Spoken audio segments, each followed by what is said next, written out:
नमस्कार. निकिताज किचनमध्ये आपले खूप खूप स्वागत आहे. आज आपण अगदी मार्केटमध्ये मिळतात तसेच चिप्स घरी बनवणार आहोत. बाहेरचे 10 ते 5 रुपयाचं पॅकेट मिळतं, त्यात अगदी थोडेसे वेफर्स आपल्याला मिळतात, परंतु घरच्या घरी अगदी 3 बटाट्यापासून आपण खूप सारे असे चिप्स बनवणार आहोत. मलाही विश्वास बसला नाही की इतके छान वेफर्स आपण आज घरीच बनवणार आहोत. खूपच छान याची टेस्ट लागते, त्यामुळे नक्की एकदा ट्राय करून बघा. फक्त व्हिडिओ स्किप न करता आणि पूर्ण टिप्ससोबत बघा, म्हणजे तुमची चिप्स असे छान असे बनतील. तर नक्की ट्राय करून बघा. तर चला मग रेसिपीला सुरुवात करू. ही रेसिपी बनवायला अगदी सोपी आहे आणि अगदी झटपट बनते, त्यामुळे नक्की ट्राय करून बघा.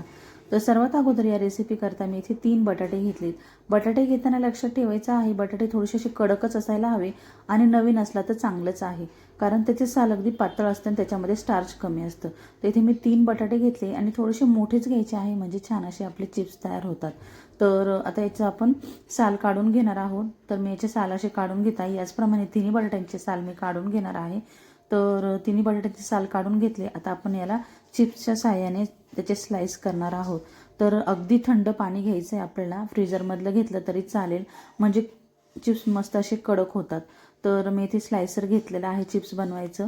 तर तुम्ही चाकूने देखील कट करू शकता, परंतु याच्याने एकसारखे होतात, त्यामुळे मी याच्यानेच करत आहे.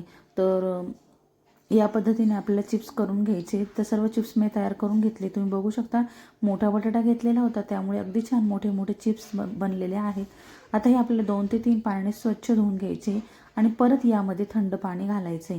तर हे मी स्वच्छ धुवून घेत आहे. जास्तही जोरात असं धुवायचं नाही, नाही तर मग त्याचे तुकडे पडतात. तर स्वच्छ धुवून घेतलेलं आहे. आता गरम पाणी घ्यायचं आहे, उकळतं पाणी. त्यामध्ये आपल्याला 1 चमचा मीठ घालायचं आहे आणि जे चिप्स आपण थंड पाण्यात ठेवलेले होते ते गरम पाण्यामध्ये घालायचे. अगदी 10 ते 15 मिनटंच आपल्याला हे ठेवायचं आहे. थोडंसं मिक्स करून घ्यायचं आहे, जेणेकरून सर्व बटाट्याला म्हणजे सर्व चिप्सला मीठ व्यवस्थित लागेल. आता हे व्यवस्थित मिक्स करून घेतले. झाकण ठेवून आपण 15 ते 20 मिनटं साईडला ठेवून दिलेलं होतं. तर 15 ते 20 मिनटं झाले. बटाटा छान आपला या पाण्यामध्ये भिजलेला आहे. तुम्ही बघू शकता अगदी सहज हा बटाटा आपला तुटतोय, म्हणजे थोडासा अगदी शिजल्यासारखा वाटतोय. तर आता याचं पाणी आपण गाळून घेऊया. तर लक्षात ठेवा, सगळ्याच बटाट्याचं पाणी आपल्याला गाळून घ्यायचं नाही. जितके आपल्याला तळायचे आहे तितकेच आपल्याला हे गाळण्याच्या सहाय्याने याचं पाणी गाळून घ्यायचं आहे. आता इथे पहिली बॅच तयार करण्यासाठी मेथी चिप्स थोडीशी काढून घेतली आणि त्याचं पाणी पूर्णतः काढून घेतले. आता एका प्लेटमध्ये आपल्याला हे काढून घ्यायचं आहे. यामध्ये अजिबात पाणी ठेवायचं नाही, अगदी कोरडे करायचे आहेत. तर इथे तुम्ही बघू शकता मी एका प्लेटमध्ये काढून घेतलेलं आहे. याला थोडंसं ड्राय करायचं आहे. तुम्ही टिश्यू पेपरच्या सहाय्याने देखील याला पुसून घेऊ शकता. आता इथे मी कॉर्नफ्लॉवर घालत आहे. अगदी अर्धा चमचाच आपले यामध्ये कॉर्नफ्लॉवर घालायचे. यामुळे अगदी छान क्रिस्पी आपले पोटॅटो चिप्स बनतात. खूपच छान याची टेस्ट लागते, अगदी झटपट तयार होतात. तुम्ही जर उपवासासाठी करत असाल तर नाही घातलं तरी चालेल. फक्त बटाटा अगदी ड्राय असायला हवा, तरच क्रिस्पी असे चिप्स आपले तयार होतात. तर सर्व कॉर्नफ्लॉवर मी याला लावून घेतलेला आहे आणि अगदी कडकडीत तेलामध्ये आपल्याला हे तळून घ्यायचे. अगदी 5 मिनिटामध्येच मस्त असे क्रिस्पी आपले चिप्स तयार होतात. जे मार्केटमध्ये मिळतात त्याचप्रमाणे आपले हे चिप्स तयार होतात. तुम्ही नक्की एकदा ट्राय करून बघा. मला देखील विश्वास पटला नव्हता की घरच्या घरी अगदी छान आपण हे चिप्स बनवू शकतो. तर सर्व मी चिप्स यामध्ये घालून घेतलेले आहे. जितके मावेल तितकेच घालायचे, जास्तही घालायचे नाही. आता याला व्यवस्थित झाऱ्याने असं हलवत राहायचं आहे. दोन्ही साईडने आलटून पलटून आपल्याला छान असे फ्राय करून घ्यायचे.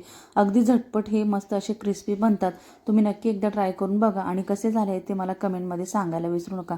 तुम्ही हा माझा व्हिडिओ कुठून कुठून बघत आहात ते मला नक्की कमेंटमध्ये सांगा, म्हणजे मला समजतं की हा व्हिडिओ कुठून बघितला गेला जातो. तर आता हे चिप्स छान असे तयार झाले. तुम्ही बघू शकता याचा कलर अजिबात चेंज झालेला नाही. अगदी छान आपले हे चिप्स मार्केटमध्ये मिळतात तसेच तयार झालेले आहे. अगदी क्रिस्पी हे तयार होतात. तर सर्व मी काढून घेत आहे. अजिबात तेलकट देखील होत नाही. तेल याचं व्यवस्थित असं निथरून घ्यायचं आहे आणि हीच प्रोसेस आपल्याला पुन्हा करून घ्यायची आहे. लक्षात ठेवा, चिप्स एकदाच आपल्याला पाण्यातून काढायचे नाही. जितके तळायचे आहे तितकेच चिप्स काढून घ्यायचे आहे, नाही तर मग ते काळे पडतात. तर आता मी दुसरी बॅच देखील तळून घेत आहे. याच पद्धतीने सर्व चिप्स मी तयार करून घेणार आहे. तर 3 बटाट्यामध्ये खूप सारे असे आपले चिप्स तयार होतात. असं जर मार्केटमधून आपण पॅकेट आणायला गेलो तर अगदी 5 ते 10 रुपयाच्या पॅकेटमध्ये 5-7 चिप्स आपल्याला मिळतात. अगदी महागात ते चिप्स पडतात, परंतु घरच्या घरी हायजेनिक पद्धतीने आणि खूप सारे असे चिप्स आपण अगदी झटपट बनवू शकतो. त्यामुळे नक्की एकदा ट्राय करून बघा. आता सर्व चिप्स मी तळून घेतलेले आहे. तुम्ही बघू शकता अजिबात त्याचा कलर वगैरे चेंज होत नाही. लास्टपर्यंत खूप छान असे दिसत आहेत. तर मार्केटमध्ये मिळतात तसेच दिसत आहे. मी तुम्हाला याचा आवाज देखील दाखवते. खूप छान असा क्रिस्पी आपले हे चिप्स होतात. बघता क्षणी तुम्हाला खायची इच्छा होईल असे हे चिप्स आहे. हा व्हिडिओ बघितल्यानंतर तुम्ही लगेच चिप्स बनवायला घ्याल अशी मी गॅरंटी देते. खूपच छान याची टेस्ट लागते. तर नक्की ट्राय करून बघा आणि माझी ही रेसिपी बघितल्याबद्दल धन्यवाद.